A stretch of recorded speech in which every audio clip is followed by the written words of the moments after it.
의료제도는 일본이 아시아 최고 아닌가요? 한국은 의료 후진국이라 생각했어요. 세계적인 영국 의사가 한국 의료 시스템에 충격받았습니다. 옥스포드 의대 수석 졸업, 런던 최연소 수석 전문의, 영국 왕립의학회 최연소 펠로우. 화려한 경력의 그녀가 모든 것을 버리고 왜 한국행을 선택했을까요? 그녀의 선입견을 완전히 무너뜨린 한국 의료의 비밀. 그리고 그녀의 눈물겨운 고백까지. 오늘의 감동 스토리 시작합니다. 영상 시작 전 좋아요와 구독 꼭 눌러주세요. 사연을 보낸 분께 큰 도움이 됩니다. 저는 사라 해밀턴입니다. 35세의 나이에 영국 왕립의학회 최연소 펠로우가 된 응급의학 전문의입니다. 런던 킹스칼리지 병원에서 최연소 수석 전문의로 근무하며 응급의학 분야에서 인정받는 전문가였죠. 제 인생은 순탄했습니다. 노동계급 출신이지만 장학금을 받아 옥스포드 의대에 입학했고 의대에서는 항상 최상위권을 유지했습니다. 졸업 후에는 런던의 명문 킹스칼리지 병원에서 경력을 쌓았고 남들보다 빠르게 응급의학 전문의가 되었습니다. 제 논문은 항상 최고 저널에 실렸고 학회에서 제 발표가 있는 날이면 항상 좌석이 꽉 찼죠. 사라, 너는 영국 의학계의 미래야. 병원장이었던 윌리엄스 교수는 늘 그렇게 말했습니다. 그런 저에게 2월의 어느 날 뜻밖의 이메일이 도착했습니다. 세계보건기구에서 온 글로벌 의료 시스템 평가 프로젝트 초청장이었습니다. 여러 나라의 의료 시스템을 비교 분석하는 대규모 프로젝트에 영국 의학계 대표로 참여해달라는 내용이었죠. 영국 의학계를 대표한다니 이 얼마나 영광스러운 일인가. 처음에는 그렇게 생각했습니다. 그러나 이메일 맨 아래 첫 번째 파견 국가를 확인하고 기쁨은 실망으로 바뀌었습니다. 한국. 저는 즉시 프로젝트 책임자인 마틴 교수에게 전화를 걸었습니다. 마틴 교수님, 한국이라고요? 왜 하필 거기인가요? 미국이나 독일, 아니면 일본 같은 선진 의료 시스템을 평가하는 게 더 의미 있지 않을까요? 잠시 침묵 후 마틴 교수의 목소리가 들렸습니다. 사라, 우리는 다양한 의료 시스템을 평가해야 해. 한국은 아시아에서 일본 다음으로 주목받는 국가지. 물론 일본만큼 체계적인 시스템은 아닐 테지만 빠르게 성장하는 의료 체계를 연구하는 것도 우리 프로젝트의 중요한 부분이야. 전화를 끊고 난 후 사무실 창밖을 바라봤습니다. 런던의 회색빛 하늘이 제 마음을 대변하는 듯했습니다. 솔직히 말해서 한국에 대해 아는 것이라곤 김치와 불고기가 전부였습니다. 영국 의학계에서 한국은 그저 일본의 그림자, 의료 기술과 인프라가 상대적으로 뒤처진 국가로만 언급되었죠. 그날 저녁 병원 라운지에서 동료들과 이 소식을 공유했습니다. 한국이라고? 일본도 아니고? 로버트가 놀란 표정으로 말했습니다. 그들의 의료 시스템은 일본보다 한참 뒤처져 있어. 기술은 있을지 몰라도 시스템이나 서비스 품질은 기대하기 어려울 거야. 제임스가 단언했습니다. 한국 사람들이 내 논문을 읽을 수나 있을까? 앤서니의 말에 모두가 웃음을 터뜨렸습니다. 그들의 반응이 틀리지 않다고 생각했습니다. 영국은 근대 의학의 발상지 중 하나로 우리의 의료 시스템은 세계 최고 수준이었습니다. 국민보건서비스 NHS는 2차 세계대전 이후 설립된 세계 최대 규모의 공공의료 시스템으로 모든 영국 시민에게 무상 의료 서비스를 제공한다는 자부심이 있었습니다. 일본은 아시아에서 유일하게 우리가 인정하는 선진 의료 국가였고 한국은 그저 아시아의 빠른 추격자로 여겨졌죠. 여행 가방을 꾸리며 생각했습니다. 이건 그저 의무적인 일이야. 빨리 끝내고 돌아오면 돼. 출발 전날 밤 영국 왕립의학회에서 온 이메일을 확인했습니다. 다음 달 예정된 국제학회의 기조 연설자로 제가 선정되었다는 내용이었죠. 하지만 그때는 제가 한국에 있을 예정이었습니다. 이런 중요한 시기에 왜 하필 한국이지?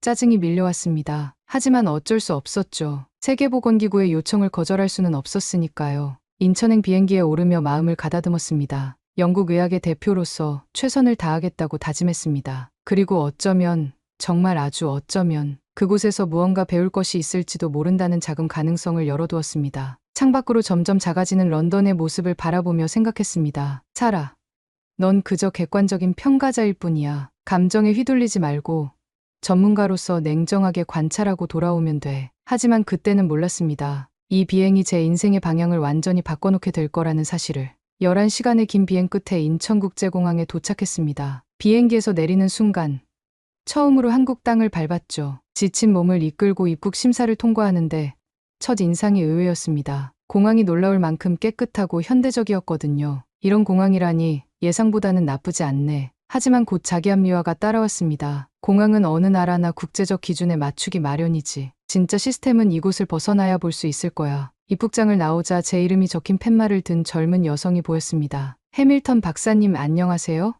저는 김지연입니다. 세계보건기구 한국 지부에서 파견된 의사이자 박사님의 통역을 맡게 되었습니다. 유창한 영어에 놀랐습니다. 액센트는 있었지만 의사소통에 전혀 문제가 없었죠. 네, 반갑습니다. 피곤한 상태라 편하게 호텔로 가고 싶네요. 그녀는 미소를 지으며 고개를 끄덕였습니다. 물론이죠. 차량이 준비되어 있습니다. 이쪽으로 오세요. 공항을 나와 고급 세단에 탑승했습니다. 창밖으로 보이는 고층 빌딩들과 번화한 도로는 제가 상상했던 한국의 모습과 달랐습니다. 한국에 대한 내 지식이 너무 제한적이었다는 생각이 들었습니다. 다음 날 아침, 서울대병원 방문을 위해 호텔 로비에서 지연 박사를 만났습니다. 그녀는 제게 작은 약병을 건넸습니다. 이 약을 드릴게요. 한국 한의학에서 추출한 천연 성분으로 시차 적응과 피로 회복에 도움이 됩니다. 한의학, 과학적 근거가 있을까?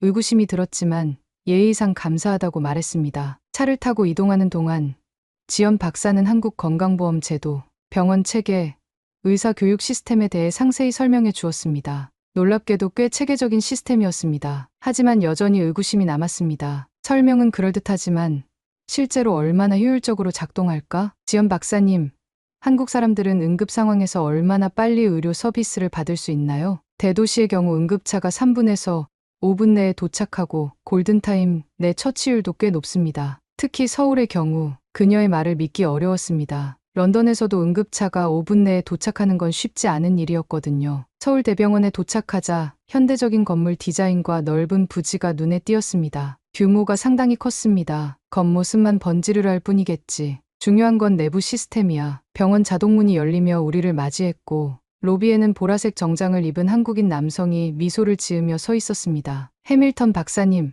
서울대병원에 오신 것을 환영합니다. 저는 응급의학과 강도윤 교수입니다. 그의 영어는 지연보다도 더 유창했습니다. 그가 내민 손을 잡는 순간 왠지 모를 긴장감이 느껴졌습니다. 마치 이 만남이 무언가 중요한 순간이 될 것 같은 예감이 들었습니다. 병원 내부로 들어서는 순간 첫 충격이 찾아왔습니다. 예상과 달리 병원은 혼잡하지 않았고 질서정연했습니다. 환자들은 대기실에서 차분히 순서를 기다리고 있었고 각 부서로 안내하는 디지털 표지판이 눈에 띄었습니다. 이곳이 응급의료센터입니다. 강 교수가 넓은 공간을 가리켰습니다. 첫눈에 보기에도 최신식 장비들이 가득했습니다. T 중앙에 위치한 관제실 같은 공간이 눈길을 끌었습니다. 저기는 무엇인가요? 응급상황 통합관제센터입니다. 서울 전역의 응급 상황을 실시간으로 모니터링하고 가장 적합한 병원으로 환자를 분산시키는 시스템이죠. 한쪽 벽면에는 대형 스크린이 설치되어 있었고 서울 지도 위에 여러 색상의 점들이 움직이고 있었습니다. 각 색상은 다른 종류의 응급 상황을 나타냅니다. 빨간색은 심혈관계, 파란색은 외상, 노란색은 강 교수의 설명을 들으며 놀라움을 감출 수 없었습니다. 런던에서도 비슷한 시스템을 구축하려 했지만 예산 문제로 아직 실현되지 못했던 시스템이었습니다. 이 시스템은 언제부터 사용하셨나요? 약 5년 전부터입니다. 초기에는 문제도 있었지만 지금은 응급 환자의 골든타임 확보율이 88%까지 올라갔습니다. 믿기지 않는 수치였습니다. 영국의 대부분 병원에서는 65% 정도가 현실이었거든요. 다음으로 응급치료실로 안내받았습니다. 모든 치료실에는 최신 모니터링 장비가 설치되어 있었고 의료진들은 신속하게 움직이고 있었습니다. 각 치료실에는 인공지능 기반 모니터링 시스템이 있어서 환자 상태 변화를 예측하고 경고합니다. 인공지능이라는 단어에 의구심이 들었습니다. 인공지능이요. 그게 정말 효과적인가요? 오진율은 어떻습니까? 현재 오진율은 3% 미만입니다. 물론 최종 판단은 의사가 내립니다. 이 시스템은 의사의 결정을 돕는 보조 도구죠. 믿기 어려웠지만 눈앞에서 실제로 작동하는 모습을 보니 부정할 수 없었습니다. 그때였습니다. 갑자기 경보음이 울리기 시작했고 응급센터가 긴장감으로 가득 찼습니다. 중증 외상 환자가 5분 내로 도착합니다. 교통사고, 다중골절 의심, 의식불명 상태, 통합관제센터에서 안내 방송이 흘러나왔습니다. 강 교수가 즉시 대응 태세를 갖추었습니다. 해밀턴 박사님, 이게 바로 실제 응급 상황입니다. 관찰하실래요? 아니면 참여하실래요? 전문가로서의 본능이 이렇습니다. 참여하겠습니다. 의료용 가운을 건네받고 신속하게 준비했습니다. 응급실 입구에서 대기하고 있을 때 스마트폰으로 환자 정보가 실시간으로 의료진에게 전송되는 것을 보았습니다. 환자의 과거 의료 기록도 이미 확인 중입니다. 이전 수술 이력, 알레르기 반응, 복용 중인 약물까지 모두요. 그게 어떻게 가능한가요? 환자 신원도 모르는 상황에서요. 구급대원이 환자의 주민등록번호나 지문을 통해 신원을 확인하면 국가의료정보망에서 모든 데이터를 즉시 불러옵니다. 영국에서는 상상도 할 수 없는 시스템이었습니다. 개인정보 보호법과 분절된 의료 시스템 때문에 이런 통합은 불가능했죠. 응급차가 도착했고 의료진들이 일사불란하게 움직였습니다. 환자는 40대 남성으로 의식이 없는 상태였습니다. 즉시 치료실로 이동했고 각종 검사가 동시에 진행되었습니다. 혈압 80, 50, 맥박 약하고 불규칙, 글래스고 혼수 척도 6, 복부 강직, 내부 출혈 의심됩니다. 강 교수는 신속하게 상황을 판단했습니다. 즉시 CT 스캔, 혈액 검사 준비, 수혈 준비, 수술실도 대기시켜 주세요. 놀라운 것은 CT 촬영실이 응급실과 바로 연결되어 있어 환자를 다른 층으로 옮길 필요가 없다는 점이었습니다. 5분도 안 되어 스캔 결과가 나왔고 대형 디스플레이에 표시되었습니다. 비장, 파열과 간 손상이 확인됩니다. 즉시 수술이 필요합니다. 제가 영국에서 보던 응급 상황보다 모든 것이 최소 20분은 빨랐습니다. 환자 도착부터 평가, 검사, 진단, 수술 결정까지 20분이 채 걸리지 않았습니다. 수술실로 향하는 엘리베이터 앞에서 강 교수는 다른 의사에게 수술을 맡기고 제게로 돌아왔습니다. 해밀턴 박사님, 이제 중환자실을 보여드리겠습니다. 그곳의 환자 모니터링 시스템도 살펴보시면 좋겠네요. 중환자실로 이동하는 동안 제 마음속에는 방금 목격한 광경에 대한 감정이 복잡하게 교차했습니다. 전문가로서 인정할 수밖에 없었습니다. 이 시스템은 효율적이었고 최첨단이었으며 어떤 면에서는 영국보다 앞서 있었습니다. 중환자실은 또 다른 차원의 충격이었습니다. 각 병상마다 설치된 첨단 모니터링 장비, 원격으로 환자 상태를 확인할 수 있는 태블릿, 그리고 무엇보다 놀라웠던 것은 인공지능 기반 예측 시스템이었습니다. 이 시스템은 환자의 상태 변화를 예측하고 악화 가능성이 있으면 의료진에게 미리 알려줍니다. 실제로 폐혈증 쇼크나 급성 심부전을 평균 4시간 일찍 예측해 조기 개입이 가능해졌습니다. 마치 미래의 병원을 방문한 느낌이었습니다. 그리고 이 모든 것이 제가 일본보다 뒤처진 국가라고 생각했던 한국에 있었습니다. 점심시간이 되자 강 교수는 병원 내 레스토랑으로 저를 안내했습니다. 창가 자리에 앉아 서울의 전경을 바라보며 저는 솔직한 질문을 던졌습니다. 강 교수님, 솔직히 고백하자면 한국 의료 시스템에 대한 제 기대치는 매우 낮았습니다. 일본보다 뒤처져 있을 거라고 생각했죠. 하지만 오늘 본 것은 충격적입니다. 강 교수는 미소 지었습니다. 많은 서양 의사들이 그런 생각을 가지고 옵니다. 우리가 여전히 발전도상국이라고 생각하시죠. 그런데 해밀턴 박사님, 질문 하나 드려도 될까요? 물론이죠. 오늘 본 것 중에 영국 시스템보다 뒤처져 있다고 느끼신 부분이 있었나요? 그 질문에 솔직히 대답할 수밖에 없었습니다. 아직 하루밖에 관찰하지 않았지만 지금까지는 없습니다. 오히려 몇몇 부분은 우리보다 앞서 있어 보입니다. 이 말이 제 입에서 나오는 것이 믿기지 않았습니다. 영국 의료 시스템에 자부심이 강한 저였는데 다른 나라 시스템이 더 앞서 있다니요? 내일은 두 곳의 병원을 더 방문할 예정입니다. 대학병원과 지역병원의 차이도 보셔야 전체적인 그림을 이해하실 수 있을 테니까요. 다음 날 우리는 서울 외곽의 취약계층 거주 지역에 있는 병원을 방문했습니다. 의아하게도 이 병원도 시설과 장비 면에서 뒤처지지 않았습니다. 이런 지역의 병원도 최신 장비를 모두 갖추고 있나요? 영국에서는 지역에 따라 의료 수준 차이가 큰 편입니다. 지역 의료원장이 답했습니다. 한국 건강보험 시스템은 지역 간 격차를 최소화하는 데 중점을 둡니다. 모든 국민이 거주 지역과 관계없이 양질의 의료 서비스를 받을 수 있어야 한다는 철학이죠. 의료원을 둘러보는 동안 한 노인 환자가 제 눈길을 끌었습니다. 80대로 보이는 그 할머니는 매우 초라한 옷차림이었지만 의료진들이 그녀를 대하는 태도는 무척 친절하고 존중이 담겨 있었습니다. 저 할머니는 어떤 상황인가요? 독거노인이십니다. 자녀들이 모두 타지에 살고 기초생활수급자로 혼자 지내세요. 만성 심부전과 당뇨로 정기적인 치료가 필요한 상황입니다. 치료비는 어떻게 감당하시나요? 국민건강보험과 의료급여 제도를 통해 대부분 커버됩니다. 본인 부담금도 일반 환자의 10% 수준에 불과해요. 사실상 무료로 치료받고 계시다고 보면 됩니다. 저는 놀라움을 감출 수 없었습니다. 영국에서도 NHS를 통해 무상 의료를 제공한다고 하지만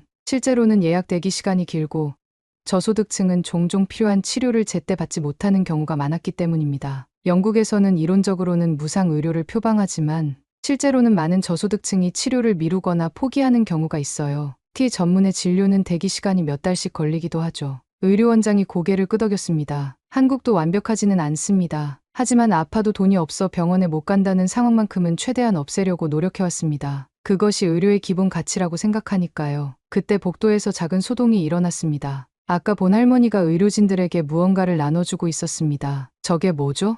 아, 할머니가 항상 간식을 가져오세요. 본인은 형편이 어려우시지만 늘 의료진들을 위해 작은 것이라도 챙겨오시거든요. 저희가 몇 번이나 괜찮다고 말씀드렸지만 꼭 이렇게 보답하시려고 합니다. 할머니가 우리 쪽으로 다가왔습니다. 그녀의 주름진 손에는 작은 비닐봉지에 담긴 귤 몇 개가 들려 있었습니다. 이거 먹어요. 비타민C 많아요. 의사 선생님들 건강해야지. 서툰 영어로 말하며 할머니는 제게 귤을 건넸습니다. 아, 감사합니다. 하지만 괜찮습니다. 제가 영어로 말하자 지연 박사가 한국어로 통역해 주었습니다. 할머니는 고개를 가로저으며 제 손에 귤을 쥐어 주었습니다. 외국에서 온 선생님 더 먹어야 해요. 멀리서 왔으니까. 그 순간 저는 무언가에 가슴이 찡해졌습니다. 자신은 기초생활수급자로 겨우 살아가면서도 자신을 치료해주는 의료진들을 위해 작은 것이라도 나누려는 그 마음.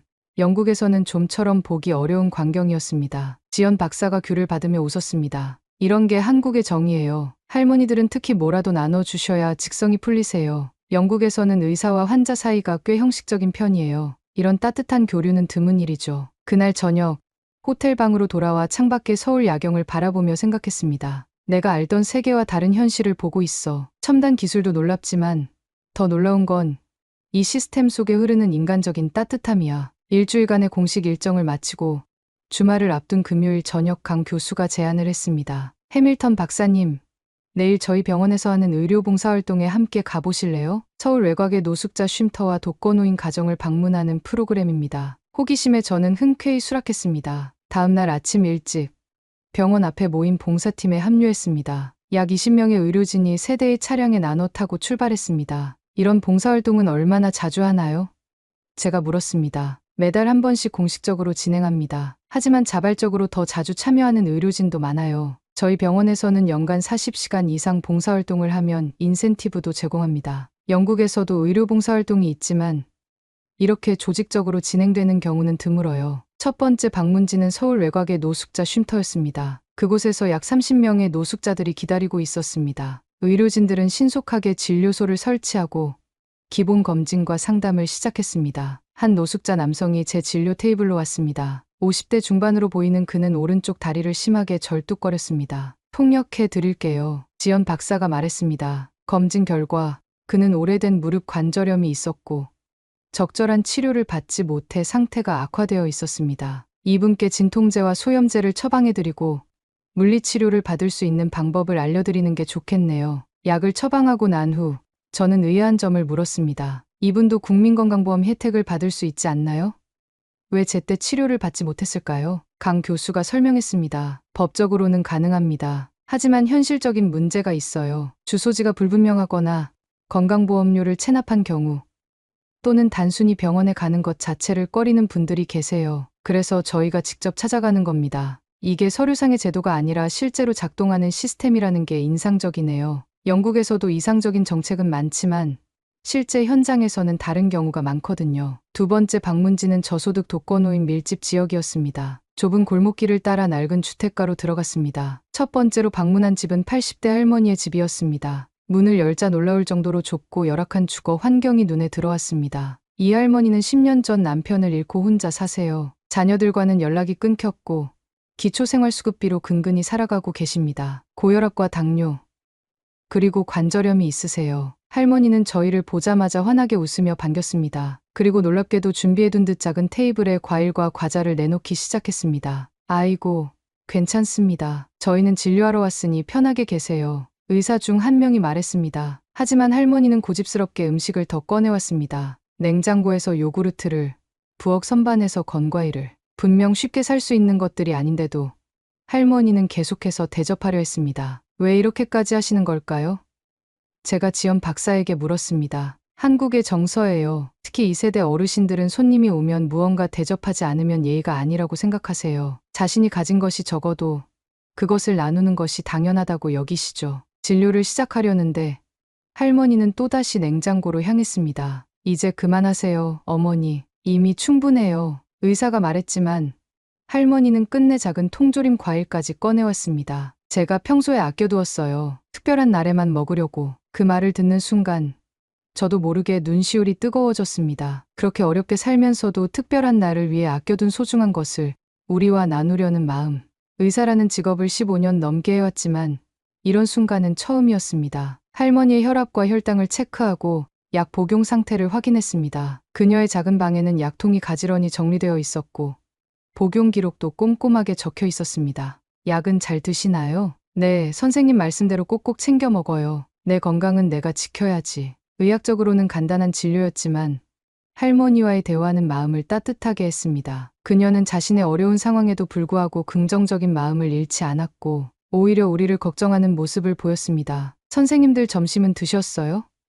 끼니 거르면 안 돼요. 진료를 마치고 나올 때 할머니는 제 손을 꼭 잡고 눈물을 글썽였습니다. 고맙습니다. 멀리서 와서 이런 늙은이 봐주고. 통역을 통해 들은 할머니의 말에 저도 모르게 눈시울이 붉어졌습니다. 아니에요. 제가 더 감사합니다. 정말요. 차로 돌아오는 길에 저는 묵묵히 창밖을 바라보았습니다. 무언가 가슴 한편이 뭉클해지는 느낌이 들었습니다. 영국에서 수없이 많은 환자를 치료했지만 이런 감정은 처음이었습니다. 괜찮으세요? 강 교수가 물었습니다. 네, 그냥 할머니가 보여주신 마음이 너무 감동적이어서요. 이런 경험은 영국에서 해본 적이 없습니다. 그게 바로 우리가 정이라고 부르는 거예요. 단순히 직업적 의무감을 넘어 인간 대 인간으로서 연결되는 감정이죠. 마지막 방문지는 작은 지역 아동센터였습니다. 그곳에서는 저소득층 아이들이 방과 후 시간을 보내고 있었습니다. 의료진들은 아이들의 건강 검진과 함께 건강 교육도 진행했습니다. 한 9살 정도로 보이는 소년이 제게 다가와 영어로 말을 걸었습니다. 당신은 외국에서 왔어요?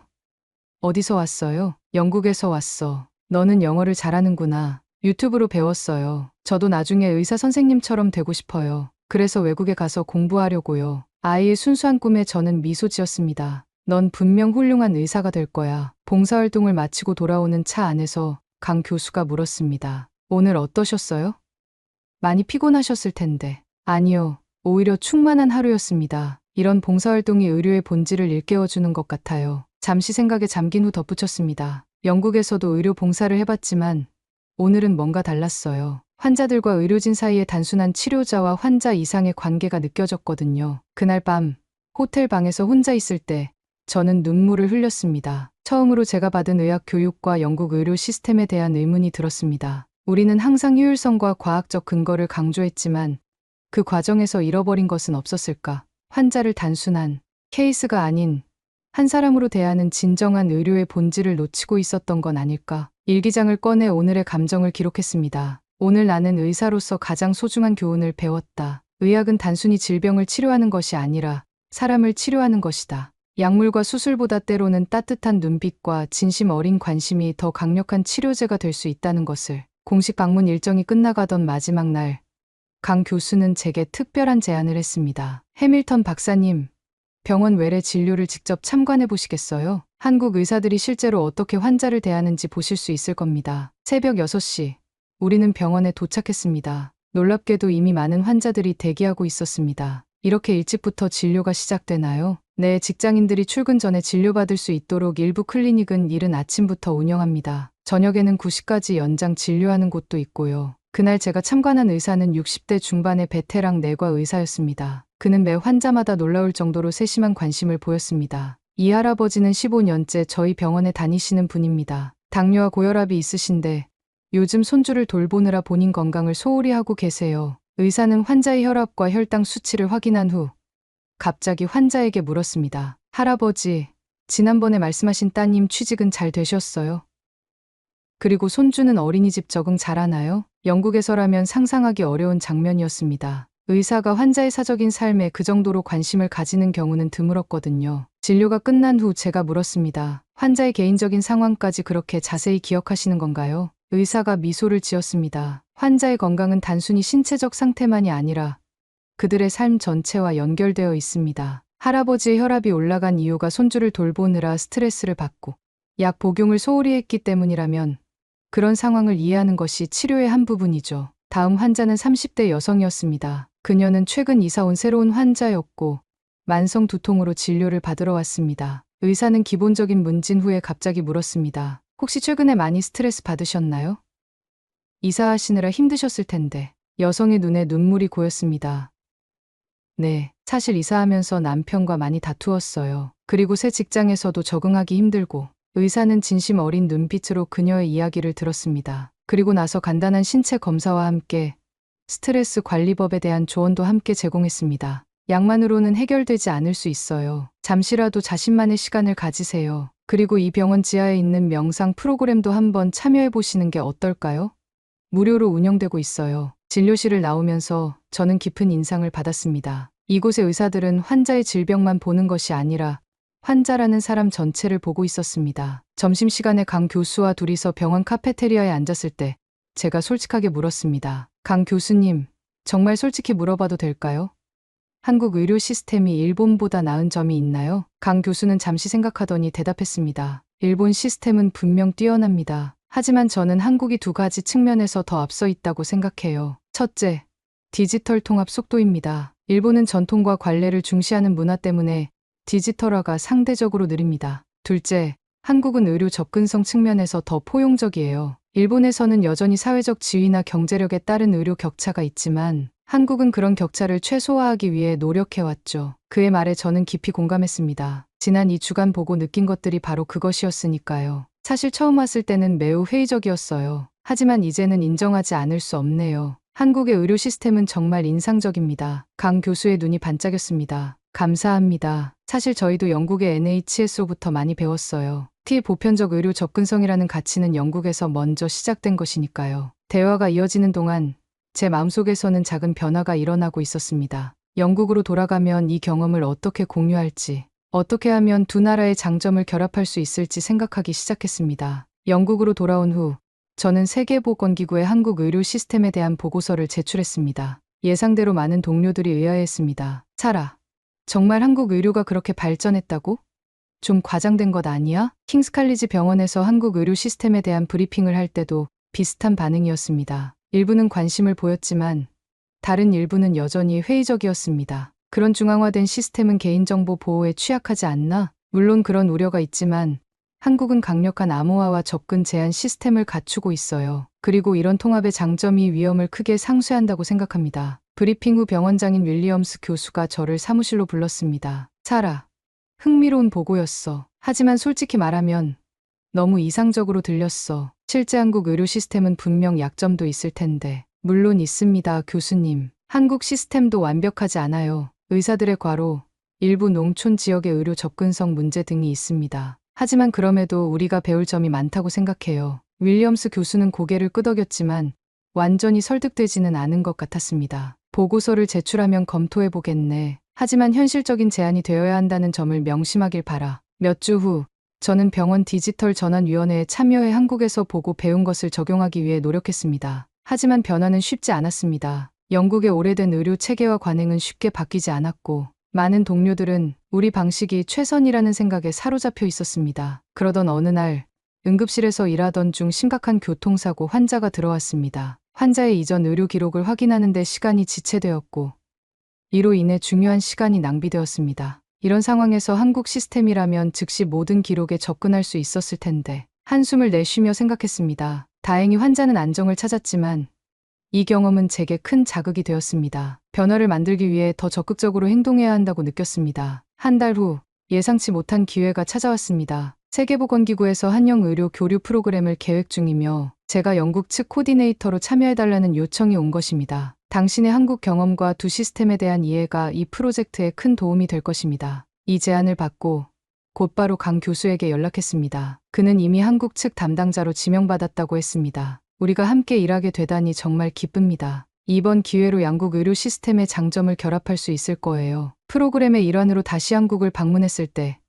오랜 친구를 만나는 것처럼 반가웠습니다. 이번에는 영국 의료진들을 인솔하고 왔고 그들도 한국 의료 시스템에 깊은 인상을 받았습니다. 방문 마지막 날, 강 교수는 저에게 뜻밖의 제안을 했습니다. 사라, 서울대병원에 영국-한국-의료협력센터를 설립하려는 계획이 있어요. 그 센터의 공동 디렉터로 당신을 초빙하고 싶습니다. 순간 숨이 멎는 듯했습니다. 이것은 단순한 자문 역할이 아니라 완전히 새로운 삶의 가능성이었습니다. 그건 정말 큰 결정이 필요한 제안이네요. 천천히 생각해 보세요. 급할 것 없어요. 하지만 당신의 경험과 열정, 그리고 두 문화에 대한 이해가 이 센터의 큰 자산이 될 거라고 확신해요. 호텔 방으로 돌아와 밤새 고민했습니다. 영국에서의 안정된 경력과 지위를 뒤로하고 새로운 도전을 받아들일 준비가 되어 있는지. 하지만 마음 한편으로는 이미 답을 알고 있었습니다. 다음 날 아침 강 교수에게 전화했습니다. 제안을 받아들이겠습니다. 영국한국의료협력센터의 공동 디렉터가 되고 싶습니다. 그의 목소리에서 기쁨이 묻어났습니다. 정말 기쁜 소식이네요. 확신해요. 이 결정을 후회하지 않을 거예요. 영국으로 돌아와 사직서를 제출할 때 많은 동료들이 놀랐습니다. 정말 한국으로 간다고? 일시적인 파견이 아니라 정착한다고? 윌리엄스 교수는 처음에는 실망했지만 결국 저를 응원해 주었습니다. 내가 정말 그곳에서 의미 있는 일을 할 수 있다면 그게 중요한 거야. 영국 의학계는 너를 잃게 되어 아쉽지만 국제의료협력에는 큰 자산이 될 거야. 떠나기 전날 밤 동료들이 작별 파티를 열어주었습니다. 많은 질문과 농담이 오갔지만 가장 기억에 남는 것은 로버트의 말이었습니다. 사라, 내가 처음 한국에 갈 거라고 했을 때 우리 모두 웃었잖아. 근데 이제 내가 그곳에 살러 간다니. 인생은 정말 예측할 수 없구나. 정말 그랬습니다. 인생은 예측할 수 없었습니다. 그리고 때로는 가장 예상치 못한 전환이 가장 아름다운 여정이 되기도 합니다. 한국으로 이주한 지 1년이 지났습니다. 서울 중심부의 아파트에서 창밖을 바라보니 벚꽃이 흩날리는 아름다운 봄 풍경이 펼쳐졌습니다. 이제 이곳은 제게 낯선 땅이 아니라 새로운 집이 되었습니다. 서울대병원 내에 설립된 한영의료협력센터의 개소 1주년 기념식이 열렸습니다. 지난 1년 동안 센터는 양국 의료 시스템의 장점을 결합한 여러 혁신적인 프로젝트를 시작했고 이미 일부 성과가 나타나고 있었습니다. 특히 저희가 개발한 통합응급 의료 프로토콜은 한국 내 여러 병원에서 시범 운영 중이었고 영국 NHS의 몇몇 병원에서도 관심을 보이고 있었습니다. 기념식에서 연설할 때 감회가 깊었습니다. 처음 한국에 왔을 때 저는 많은 선입견과 편견을 가지고 있었습니다. 솔직히 말하면 한국 의료 시스템을 일본보다 열등하다고 생각했었죠. 하지만 그 모든 것이 하나씩 무너지면서 새로운 세계를 발견하게 되었습니다. 잠시 목이 메어 말을 잇지 못했습니다. 객석에는 제가 처음 만났던 병원의 의료진들, 자원봉사 활동에서 만난 동료들, 그리고 강 교수의 가족까지 모두 와 있었습니다. 저는 이제 한국 의료 시스템이 일본을 넘어서는 세계 최고 수준이라고 자신 있게 말할 수 있습니다. 특히 모든 국민이 경제적 걱정 없이 의료 서비스를 받을 수 있는 시스템. 그리고 그 시스템 속에 흐르는 인간적인 따뜻함은 진정한 의료의 본질을 보여줍니다. 연설을 마치고 강 교수와 눈이 마주쳤을 때 그의 눈에도 눈물이 맺혀 있었습니다. 우리는 말없이 서로를 바라보며 미소 지었습니다. 그 순간 모든 것이 말로 표현할 수 없는 감동으로 다가왔습니다. 행사가 끝난 후 제가 처음 봉사활동에서 만났던 그 할머니가 찾아왔습니다. 1년 전보다 더 건강해 보이는 모습이었습니다. 선생님, 기억하세요? 저 할매예요. 서툰 영어로 말했습니다. 물론이죠. 어떻게 지내셨어요? 제가 한국어로 답했습니다. 1년 동안 열심히 한국어를 배운 덕분에 이제는 간단한 대화가 가능했습니다. 아이고, 한국말도 하네. 할머니가 기뻐하며 제 손을 꼭 잡았습니다. 고마워요. 영국 의사 선생님이 우리나라 와서 이렇게 도와주니 얼마나 고마운지. 그 순간 제 눈에서 뜨거운 눈물이 흘러내렸습니다. 할머니는 당황하며 손수건을 꺼내 제 눈물을 닦아주었습니다. 왜 울어요? 울지 마요. 기쁜 날인데 행복해서 우는 거예요. 할머니, 정말 감사해요. 어느새 저도 한국인들처럼 감정을 솔직하게 표현하게 되었습니다. 영국에서는 항상 냉정하고 이성적인 모습을 유지했지만 이제는 기쁨도 슬픔도 자연스럽게 표현할 수 있게 되었습니다. 센터에서 근무한 지 1년 반이 지난 어느 날 우리 센터는 특별한 프로젝트를 시작했습니다. 의료 혜택 사각지대 없애기 프로젝트로 행정적 혹은 사회적 이유로 의료 시스템 외부에 있는 사람들을 찾아 도움을 주는 프로그램이었습니다. 특히 노숙자, 미등록 외국인 노동자, 독거노인 등 의료 서비스에 접근하기 어려운 계층을 위한 프로그램이었습니다. 영국의 커뮤니티 케어 모델과 한국의 첨단 의료 시스템을 결합한 이 프로젝트는 큰 호응을 얻었습니다. 그 프로젝트의 일환으로 정기적인 의료 봉사활동을 계속했습니다. 한 번은 서울역 인근의 노숙자 쉼터를 방문했을 때의 일입니다. 50대 중반으로 보이는 한 남성이 진료를 받으러 왔습니다. 그는 제 진료 테이블 앞에 앉았지만 계속 고개를 숙이고 있었습니다. 어디가 불편하세요? 제가 한국어로 물었습니다. 남성은 잠시 머뭇거리더니 소매를 걷어올렸습니다. 그의 팔에는 심각한 피부 감염이 있었습니다. 얼마나 됐어요? 제가 다시 물었습니다. 한 달 정도요. 그가 작은 목소리로 대답했습니다. 왜 이제야 오셨어요? 이건 금방 악화될 수 있는 상태인데. 그는 한참 동안 말이 없었다가 마침내 떨리는 목소리로 말했습니다. 부끄러워서요. 예전에 저도 의사였거든요. 그 말을 듣는 순간 제 가슴이 철렁 내려앉았습니다. 의사였던 사람이 이렇게 노숙자 신세가 되다니 어떻게 된 일이신가요? 병원 운영하다 망했어요. 빚이 많아져서 가족들에게 짐이 되기 싫어 나왔습니다. 그의 이야기를 들으며 저는 깊은 연민을 느꼈습니다. 누구나 인생의 어느 시점에서 실패할 수 있고 어려움에 처할 수 있습니다. 그리고 그렇게 도움이 필요한 순간에 손을 내밀어 주는 것이 의료의 진정한 의미라는 생각이 들었습니다. 걱정 마세요. 좋아질 거예요. 우선 약부터 드리고 이후 치료 계획도 세워보겠습니다. 감염 치료를 위한 약을 처방하고 그에게 저희 센터의 재활 프로그램에 대해 설명해 드렸습니다. 다시 일어서실 수 있도록 도와드리겠습니다. 포기하지 마세요. 그가 떠나기 전 제 손을 잡았습니다. 고맙습니다. 정말 고맙습니다. 그가 떠난 후 강 교수가 제 옆에 앉았습니다. 괜찮아요? 네, 그냥 생각이 많아져서요. 저분도 우리처럼 의사였는데 인생이 어떻게 변할지 아무도 모르네요. 강 교수가 고개를 끄덕였습니다. 그래서 우리가 하는 일이 더 의미가 있는 거죠. 누구나 도움이 필요할 때가 있으니까요. 그날 저녁 집으로 돌아오는 길에 생각했습니다. 영국에 있었다면 저런 분을 만날 수 있었을까? 이렇게 직접적으로 도움을 줄 수 있었을까?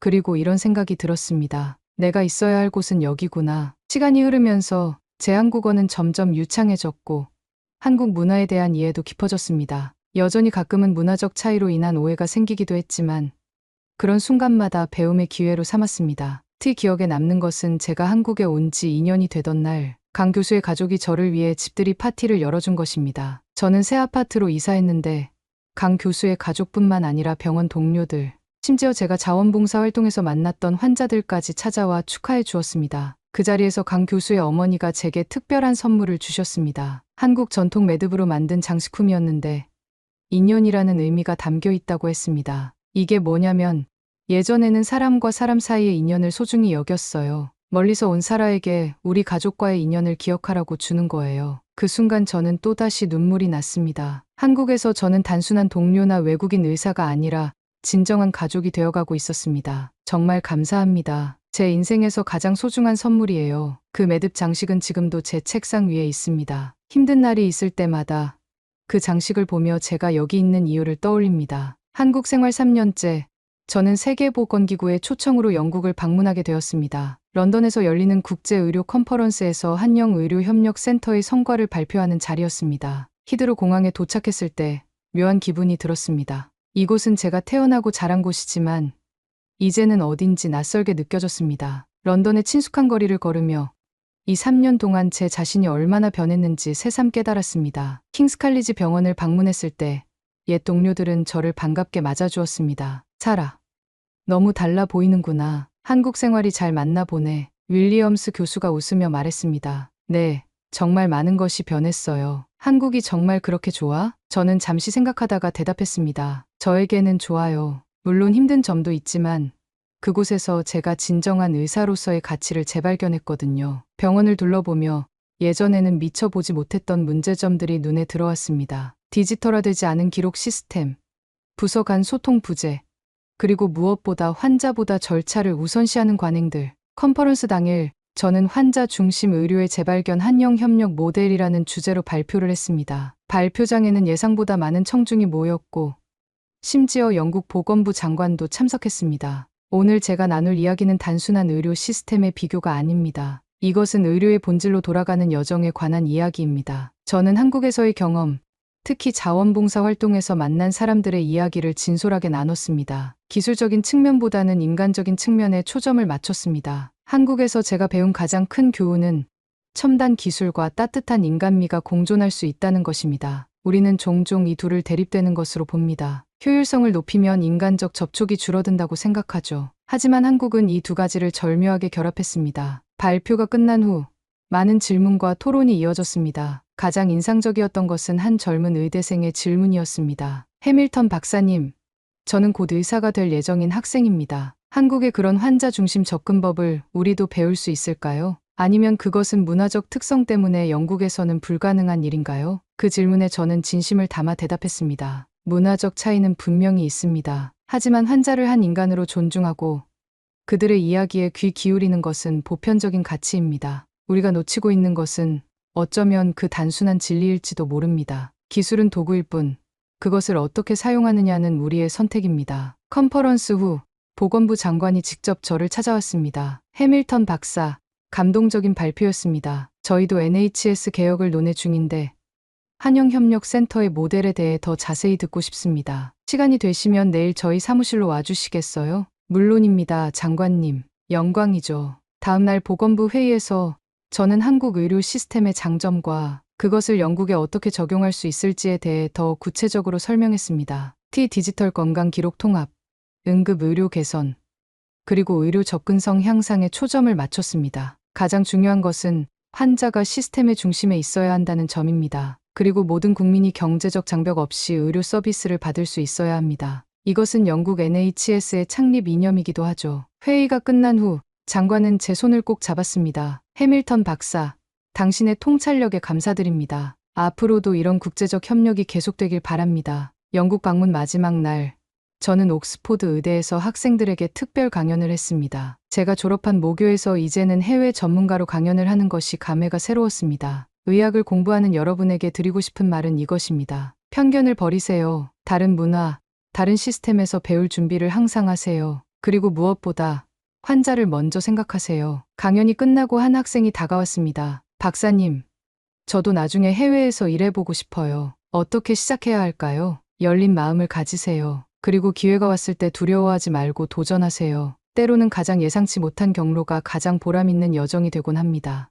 영국을 떠나기 전날 밤, 런던 테임즈 강변을 걸으며 생각했습니다. 3년 전 한국행 비행기에 오르던 그 순간, 그리고 지금 이 순간 사이에 제 인생이 얼마나 크게 바뀌었는지, 그리고 마음속 깊은 곳에서 확신이 들었습니다. 내가 있어야 할 곳은 한국이야. 아직 해야 할 일이 많이 남아있어. 인천행 비행기에 다시 오르면서 이번에는 새로운 설렘과 기대로 가득했습니다. 이제 저는 두 세계를 연결하는 다리가 되었고 그 역할이 제 인생의 목적이 된 것 같았습니다. 한국 생활 5년째, 저는 이제 거의 완벽한 한국어를 구사하게 되었고 한국 문화에도 완전히 적응했습니다. 서울의 거리를 걷다 보면 가끔 외국인이라는 사실을 잊을 때도 있었습니다. 한영의료협력센터는 이제 국제적으로 인정받는 기관이 되었고 전 세계에서 의료 전문가들이 방문하여 양국의 협력 모델을 배워갔습니다. 저소득 국가들의 의료 시스템 개발을 돕는 프로젝트들이 성공을 거두면서 저희 센터는 세계보건기구의 주요 파트너가 되었습니다. 센터 5주년 기념식에서 한국보건복지부 장관은 저에게 특별 공로상을 수여했습니다. 해밀턴 박사는 단순한 외국인 전문가가 아닙니다. 그녀는 한국 의료 시스템의 발전에 크게 기여했으며 한국의 경험을 세계와 나누는 데 핵심적인 역할을 했습니다. 상을 받으며 저는 깊은 감동을 느꼈습니다. 5년 전 편견과 오만함으로 가득 찬 채 한국에 왔던 그 영국 의사가 이제는 한국 의료 시스템의 일부가 되었다는 사실이 믿기지 않았습니다. 이 상은 저 혼자만의 것이 아닙니다. 저를 받아주고 가르쳐주고 함께 일해준 모든 한국 분들의 것이기도 합니다. 강도윤 교수님, 당신이 아니었다면 저는 여전히 편견 속에 갇혀 있었을 거예요. 그날 밤 강 교수의 가족과 함께 식사를 하며 지난 시간을 돌아봤습니다. 5해가 정말 빨리 지나갔네요. 강 교수가 말했습니다. 사라가 처음 왔을 때가 엊그제 같은데 그의 아내인 이 선생님이 물었습니다. 사라, 후회는 없어요?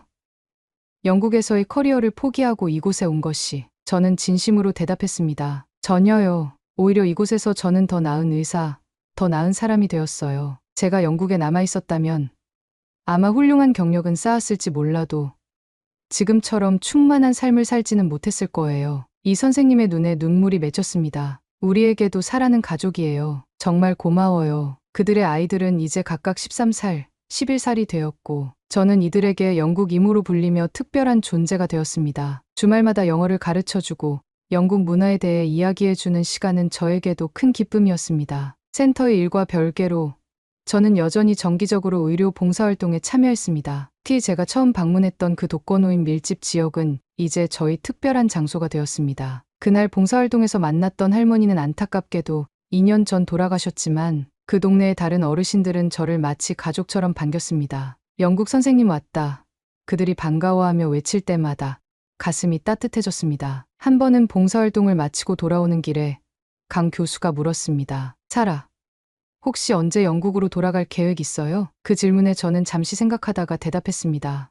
사실, 이제는 그런 생각이 거의 들지 않아요. 물론 가족이 있는 영국을 방문하는 것은 좋지만, 이제 저희 집은 여기예요. 제가 필요한 곳, 제가 가장 많은 기여를 할 수 있는 곳이 한국이라고 느껴요. 강 교수가 미소 지었습니다. 정말 기쁜 소식이에요. 이제 사라는 우리에게 단순한 외국인 동료가 아니라 진정한 한국의 의사니까요. 한국의 의사. 그 말이 제 가슴을 울렸습니다. 이제 저는 두 세계의 가치를 모두 품은 의사가 되었습니다. 영국에서 배운 과학적 엄격함과 한국에서 경험한 인간적 따뜻함.